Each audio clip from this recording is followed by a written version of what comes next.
এটি যে সময় পুরো গরম পড়ে সেখানে রাতটা খাবাই 10-11টা হয়। আর যে সময় এরকম ঠান্ডা থাকে বৃষ্টি বৃষ্টি থাকে না কাঁঠাল ঠান্ডা লাগলেই খাওয়ান ঠিক আছে, গরম জিনিস তো। সামনে করলে উঠবে অন ঝক ঝক।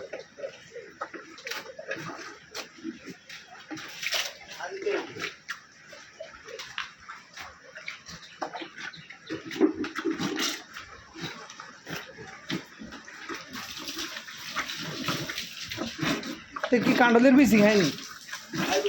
হ্যাঁ কাঁঠালের বেশি আছে, ঠিকই আছে।